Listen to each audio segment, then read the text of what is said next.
dito sa Go Negosyo, Kaya Mo! Ang mahalaga, maipakita nila yung ano ba talagang kinikita nila. I would give that franchisor an A. All our students, they get the full benefit of the law. Mga out of this world, pero very Pinoy business ideas and lessons ang hatid namin sa inyo ngayong linggo ng umaga. Ako po si Gladys Reyes Someru, and welcome to another exciting episode of your #1 negosyo partner on TV. Go Negosyo, Kaya Mo!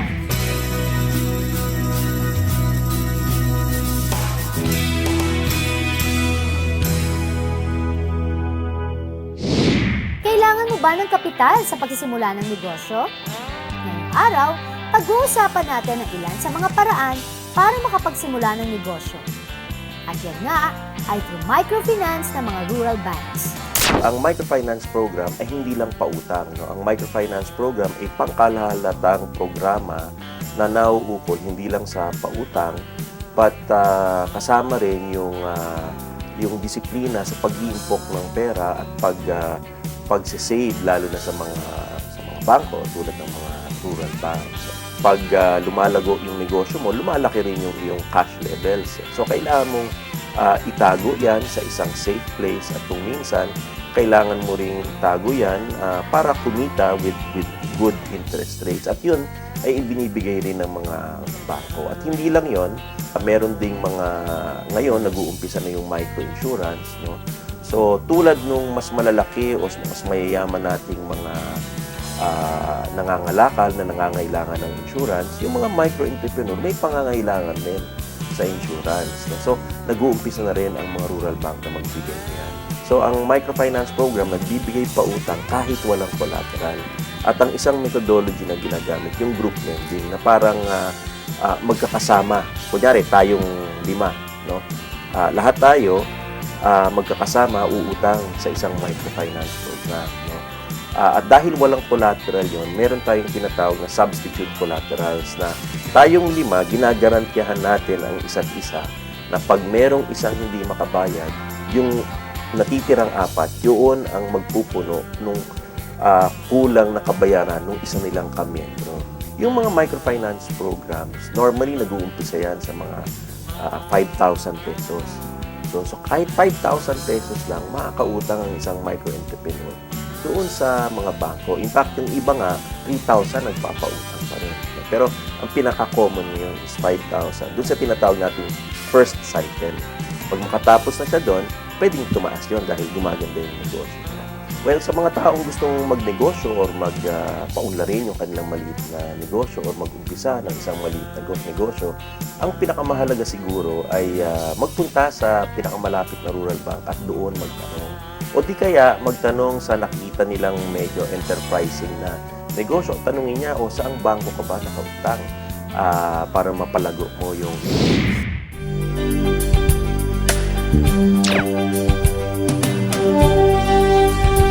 segment of our program. So again, ladies and gentlemen, we advise you to please keep your seats as we move on to the next portion of our program. And again, Madam President, we do hope that you enjoy our One Town, One Project Fair.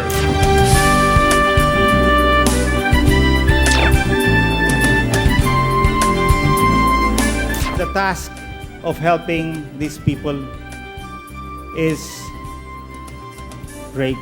We have a lot to do.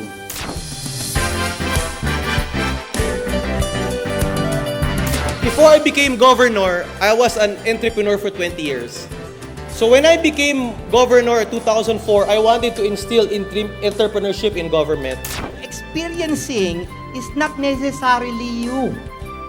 Basahin niyo po yung mga stories and learn from the success and more importantly, the failures.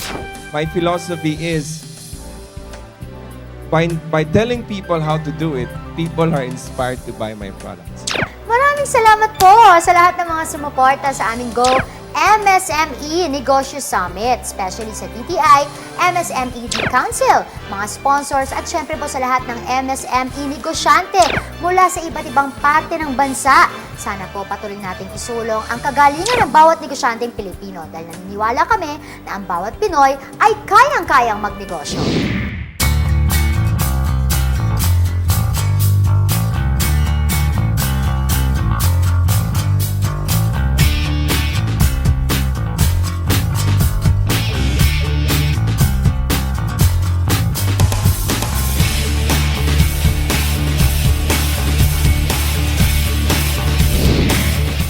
napakagandang tanong, no? Unang-una, ayaw nung franchisor na bigyan ka dahil may nakauna na. I would give that franchisor an A, no? Ngayon, yung pangalawang katanungan sa asawa mo na ayaw ilugar doon sa inyo dahil wala namang, kung tawagin natin yan foot traffic, no? Or pedestrian market. Maganda yun. That's very practical. Because, ano po ba ang kailangan ng isang negosyo? Buyers, no? Kung yan, based doon sa iyong description, it depends on foot traffic, pedestrian traffic. Napakagandang desisyon ng iyong asawa, it is a wise decision, not to put it there. Hindi naman nangangahulugan na dadalawa lang ang lugar na pwede mong pasukan, no?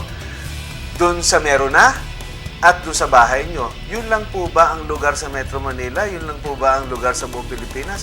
Napakarami pong lugar na pwede nyong puntahan, i-survey, no, at bilangin ang potential. Hindi na nga dadalawa lang ang choices. Doon sa meron na, nahahatiin nyo ang merkado at ilalagay mo naman sa wala pa, pero wala namang foot traffic. No? I'd rather not do it now than do it in a place where there's already an existing franchisee and or to a place where there is no market. Hold on to your decision because there are so many other locations that you can perhaps survey and do a projection. Ano kaya kung ikaw ay may-ari ng isang Lotto outlet? Oras na para magkwentahan ng kita para sa ating napkin economics.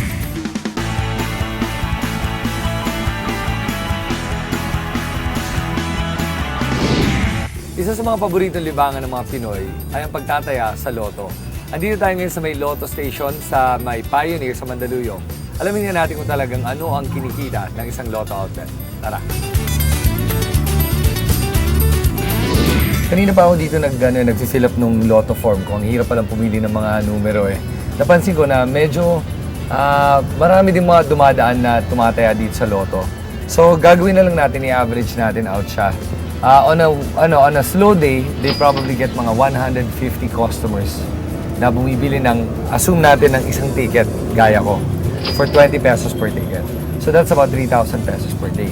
On a good day, kung wari mataas yung premyo, umabot ng 150 million o 200 million na premyo, tumataas yung number sila. Siyempre, mas marami gustong tumaya. Aabot sila ng mga 500 per day. Even higher on certain occasions. So, assume na natin to have a safe average na 300 per day ang nakukuha ng isang Lotto outlet tulad na itong Lotto outlet dito sa may Pioneer Street. So, kung 300 per day, i-compute na natin siya. 300 times 20 pesos, so that's 6,000 pesos sa isang araw.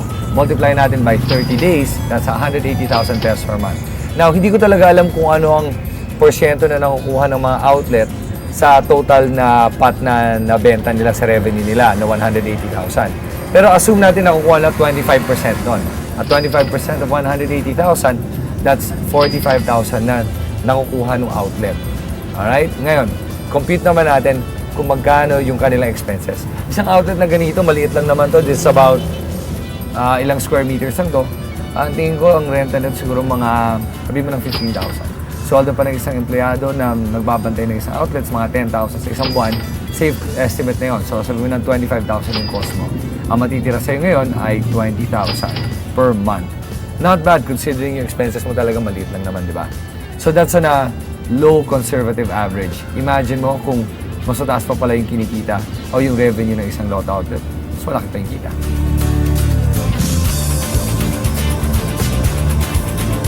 So alam na natin ngayon kung ano talaga ang kita ng isang Lotto outlet.